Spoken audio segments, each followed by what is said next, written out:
Continuamos con más de NS11 y es que los costarricenses somos el segundo país donde más horas trabajamos. Y es que según un estudio de la Organización para la Cooperación y el Desarrollo Económico OCDE, por ejemplo en Costa Rica, en promedio, trabajamos cerca de 899 horas más que en naciones como por ejemplo Alemania incluso. Entonces, ¿por qué seguimos siendo un país subdesarrollado? ¿Qué es lo que marca y hace la diferencia? Veamos. Mire, yo trabajo a veces 36 horas consecutivamente y a veces 24 horas, a veces 12 horas, pero sucesivamente a veces trabajo hasta 36 horas continuas. Caballero, un estudio dice que en Costa Rica es el segundo país donde se trabaja más horas, pero somos poco efectivos. ¿Por qué cree usted? De ahí porque hay algunos patrones que no pagan lo suficiente. Y tal vez un poquito más vagos. Tal vez no lo hacemos con ganas, ¿verdad? O no tenemos esa vocación para lo que estamos haciendo en ese momento. Si nosotros no nos pellizcamos, vamos a estar peor que Grecia, ese país. Ese es mi concepto. Somos muy tranquilos, nos gusta todo color de rosa. Siento que el empleo público no se compromete tanto como el privado. Los costarricenses trabajamos muchas horas, pero somos poco efectivos o productivos, según la Organización para la Cooperación y el Desarrollo Económico OCDE. Nuestro país aparece de segundo en el ranking de 38 naciones, solo por debajo de México, que encabeza la lista con 2.228 horas de trabajo anuales. El estudio señala que los ticos laboramos 2.216 horas al año.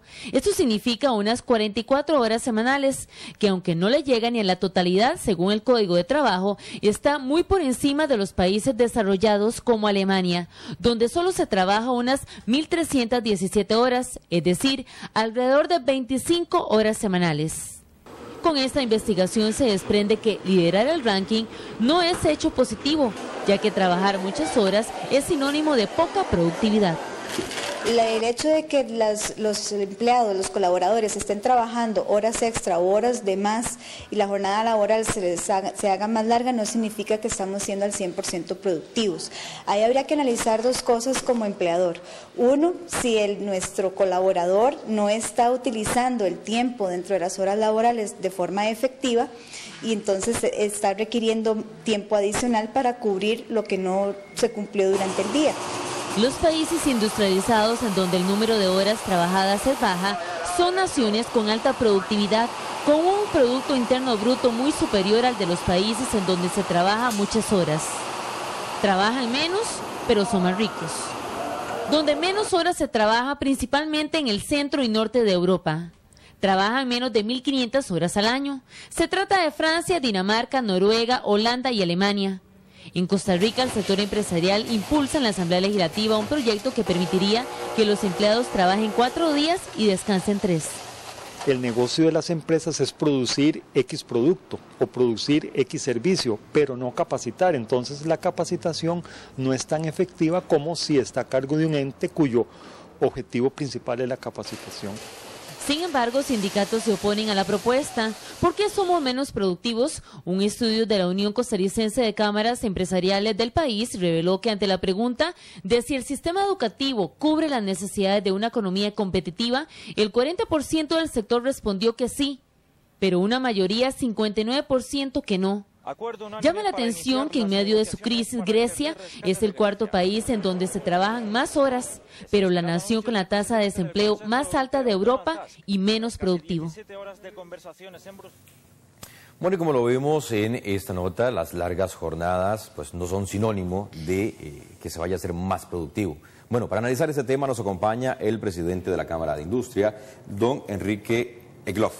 Muchas gracias. Gracias por acompañarnos, don Enrique. Muy amable de su parte. Como lo veíamos en la información anterior, largos periodos de trabajo no son sinónimo de productividad ni tampoco efectividad, como sí lo son en otros países que trabajan menos horas, como por ejemplo en el caso de Alemania. ¿A qué se puede estar dando esto, don Enrique, en el caso de Costa Rica, por supuesto? Bueno, los estudios y la práctica y lo que las empresas han logrado comprobar es que no necesariamente entre más trabaje la gente, más produce la gente. Existe obviamente los rendimientos decrecientes, ¿verdad? La gente se satura, la gente no necesariamente aporta lo mejor de sí en largas jornadas de trabajo. Por eso hoy día en los países desarrollados se habla de jornadas flexibles, se habla de jornadas a través de las cuales la gente pueda trabajar menos días y descansar más seguido. En Costa Rica se ha venido discutiendo mucho el tema de las jornadas flexibles, trabajar 4 días y descansar 3. El famoso 4-3. ¿Daría un resultado positivo si se aplicara esto en Costa Rica? ¿Qué cree Por usted? supuesto que sí. Las familias podrían y las personas que trabajen podrían dedicarse en el tiempo libre a atender sus cosas familiares, sus cosas del hogar. Las mujeres y los hombres podrían colaborar entre sí para ayudar a cuidar a sus familias, a sus hijos. Los jóvenes van a tener la oportunidad también de tener esparcimiento, dedicarse a otras actividades y algunos a producir más. ¿Por qué no? Aquí no se le puede negar la posibilidad a un costarricense, especialmente a un trabajador joven que quiere ser más productivo, que quiere generar más, de trabajar más. Don Enrique, quizás sobre esto, básicamente ustedes como empresarios, ¿cuál es la relación que existe, por ejemplo, entre menos tiempo de trabajo pero mayor efectividad?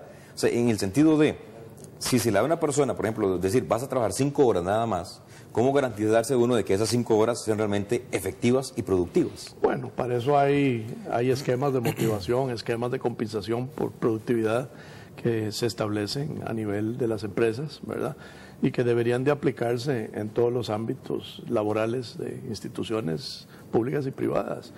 Yo creo que hay que ver cómo se incentiva la productividad, hay que fortalecer la educación para que la educación responda a las áreas de oportunidad de mejores empleos y de futuro.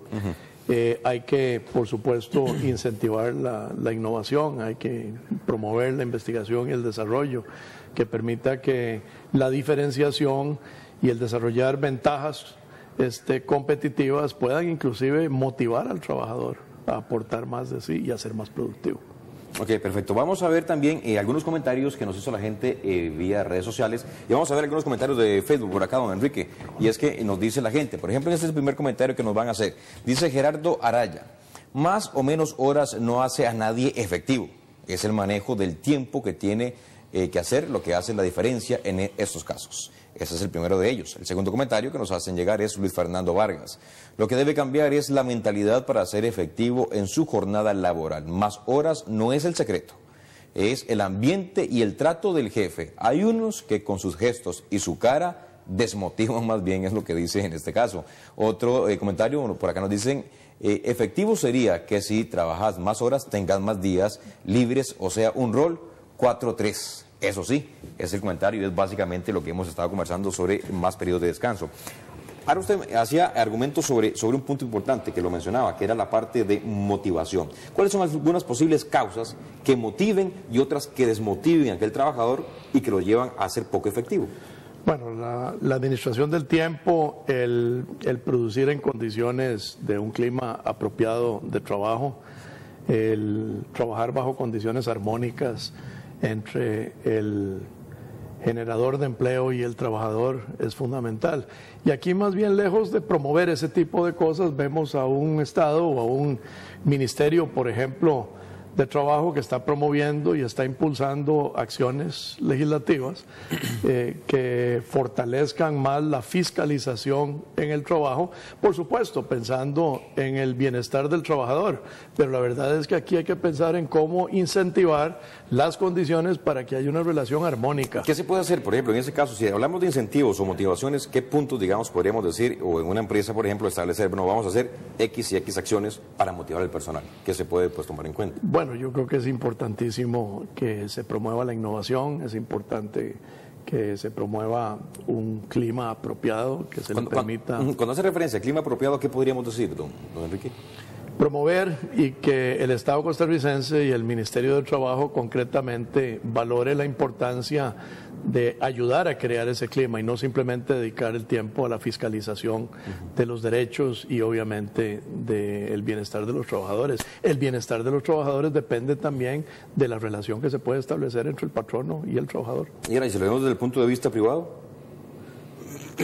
Yo creo que aplica de la misma manera. Aplica igual, tanto patrono como con trabajador. Por supuesto. Ahora, sobre esto, don Enrique, cuando diríamos, por ejemplo, ustedes que manejan esos temas a diario, ¿Cómo sería el comportamiento? ¿Cómo reaccionaría el costarricense si le dice trabaje 4 días y descanse 3, por ejemplo?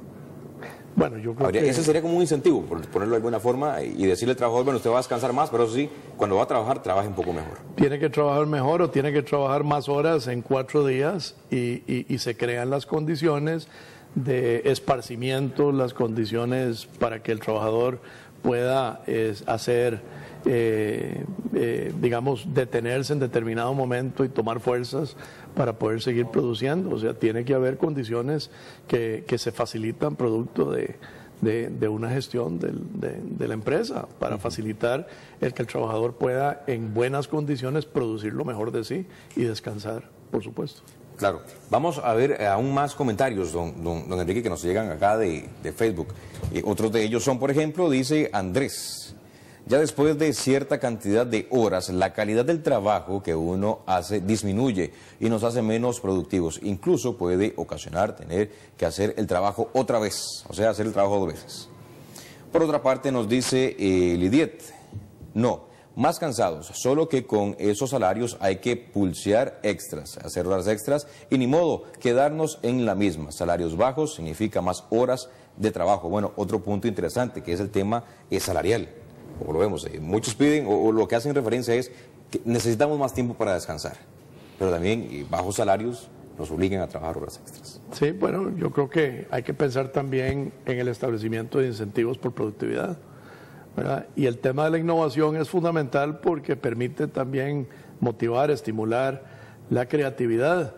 Si yo produzco más, soy creativo y puedo agregar valor al trabajo que yo estoy haciendo, eso a la vez también me motiva para producir más, me motiva para trabajar más. Yo creo que cuando un trabajo es monótono, cuando uno hace lo mismo durante tanto tiempo, uno se cansa. Y el trabajador es natural que se canse. Hay que ayudar a crear las condiciones que incentiven la innovación, mejores condiciones de trabajo y que promuevan la productividad. Ahora, uno de los puntos, y que sería interesante también destacar acá y tocar, es sobre el tema del uso también de redes sociales incluso. ¿Qué tanto puede afectar, por ejemplo, la utilización de diferentes mecanismos y métodos que actualmente existen para como distractor del trabajador? Por ejemplo, me meto en Facebook, me quedo 15, 20 minutos. ¿Qué tanto puede influir esto, por ejemplo, en el desempeño y en el desarrollo del trabajador, tanto en lo público como en lo privado? Bueno, si un trabajador obviamente está dedicando su tiempo a hacer bien su trabajo y a producir, no estaría ahí. No estaría distraído. Si está distraído, si está viendo redes sociales mientras tiene que estar haciendo su trabajo, es porque o el trabajo es monótono, o el trabajo es aburrido, o no es productivo, o no tiene nada que hacer. En ese sentido, pues es difícil lograr que un trabajador se sienta motivado. Más bien se va a cansar de hacer más de lo mismo y se va a cansar de estar permanentemente viendo también y comunicándose a través de las redes sociales. Yo creo que hay que buscar un balance y tiene que haber espacios de ocio, espacios de reposo, de descanso. Y si incluso lo vemos en empresas transnacionales, por ejemplo, que tienen sus gimnasios, sus canchas de fútbol, de tenis, etcétera, y que al final dan un resultado positivo. Y uno dice, bueno, ¿cómo destinan 2 o 3 horas de su tiempo durante el día, pues, que es la parte productiva que uno considera, y la destinan a la diversión? Pero al final termina esa empresa siendo muy productiva y teniendo un gran éxito. Por supuesto, por eso es que las grandes empresas y algunas que están aquí instalados practican ese tipo de ocio y de esparcimiento y de motivación que le permite al trabajador cuando regrese a su trabajo ser altamente productivo. Don Enrique, muchas gracias por acompañarnos en esta tarde y por supuesto ayudar a profundizar más sobre este tema del trabajo. Con mucho gusto. Hay otros temas, por supuesto, que son importantes y que tienen que incentivar ese crecimiento y generación de empleos de calidad y tiene que ver con la competitividad. Yo no puedo dejar de mencionar la importancia de que aquí tengamos competitividad mayor y que tengamos tarifas eléctricas que permitan que podamos ofrecer mayor calidad de empleo y mejores condiciones de crecimiento para los costarricenses. Punto importante que vamos a destacar más adelante, téngalo por seguro. Con mucho gusto, estamos a las órdenes. Gracias, muy amable. Bueno, nosotros continuamos con más aquí en NS11 con Alejandra.